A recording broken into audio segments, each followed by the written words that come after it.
començar, gràcies a tothom per haver vengut.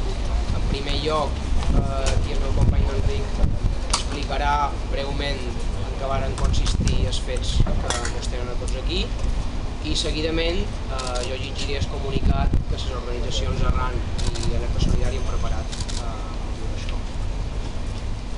Bé, aquest dissabte passat, com ja sabeu, m'han de tenir, ho explicaré un poc com va anar.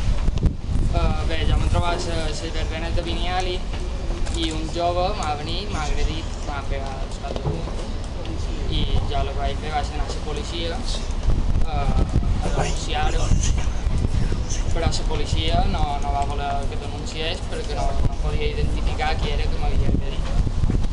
Així que me'n vaig anar i al cap d'una estona em vaig trobar el meu agressor caminant per allà i estava de vora dos guàrdies civils. T'hi vaig dir que aquest era el meu agressor i ells m'han dit que t'hi vaig començar a explicar coses en català, m'han dit que si no ho explicava en castellà no m'ajudava. I jo em vaig negar, vaig recriminar-los que no me parlessin en català, però que no m'escoltessin en català, i bé, me'n vaig anar i quan vaig començar a partir m'han venit per l'esquena, m'han pegar contra la paret, agafar-me del coll, m'han desperillat i m'han empès cap en el cotxe sense que jo m'ho registrés en cap moment. I bé, després en el cotxe ja va començar a haver-hi insults, me deien tocat a l'UFO, etc. I tampoc me volien dir on anava. Jo els vaig demanar on anava i no t'entiendo, no me volien entendre. Quan vaig arribar allà, tampoc vaig demanar si me llevaven les manilles, no me les volien llevar tampoc, i vaig quedar assegut en cadira, mentre ells se van començar a burlar de jo, humiliar-me. Primer de tot, un dels guàrdies civils va agafar una bandera espanyola, va començar a cridar Viva Espanya, etc. I m'ha dit que havia de baixar la bandera, que si no la baixava la pena seria més greu. I jo em vaig negar i varen seguir picant-se en jo, humiliant-me. Bé, després aquest mateix va començar a dir Viva el rei, volia que jo digués Viva el rei, citava, i jo li vaig dir que no, vaig negar, i ell va agafar, m'ha pegat 4 bufetades i bé, no vaig dir res. Després els policies varen començar a escriure un test on estava ple de mentides, un document, mentre un anava inventant-se més càrrecs, com per exemple insults en el rei, participar en una baralla i càrrecs que realment eren falsos.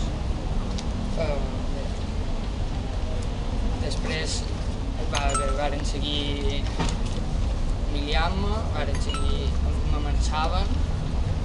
m'amenaçaven en quedar-me 3 dies allà dins, multes de 1.000 euros, i bé, va seguir així fins que al final m'han donat un document que volien que jo signés i m'he negat i m'han donat DNI i m'han dit que partís. Sense en cap moment deixar-me telefonar a ningú, vaig demanar si podia telefonar a ma mare o al meu abogat, no m'han deixat i bé, va ser un tracte totalment humiliant. Això és tot.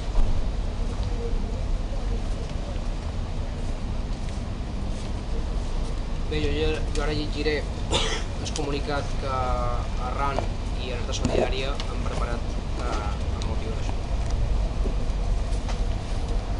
Alerta Solidària, organització antirepressiva de l'esquerra independentista, i Arran, organització juvenil sorgida de la fusió de Maulets i la coordinadora d'assemblees de joves de l'esquerra independentista, volem mostrar públicament el nostre total suport a Enric Alcover, militant nostre que el passat diumenge va patir un tracte brutal a mans de la Guàrdia Civil espanyola, després d'haver estat detingut durant les festes de Vinyali.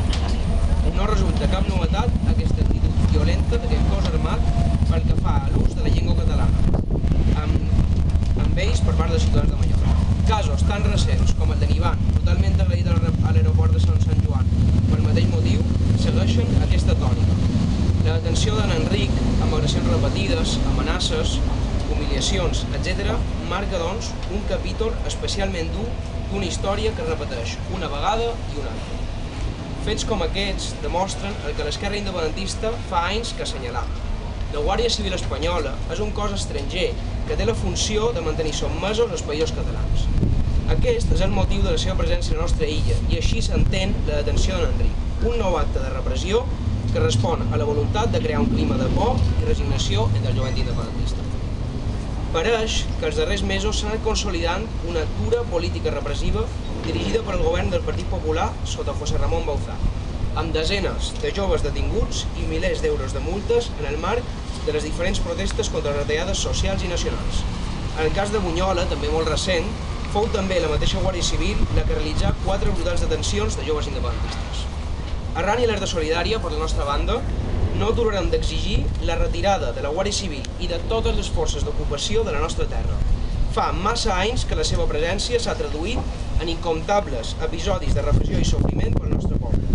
Tampoc afluixarà la nostra voluntat per seguir lluitant contra les retallades socials i per la nostra llengua. Mantenim més viu que mai el nostre compromís per uns països catalans independents i socialistes.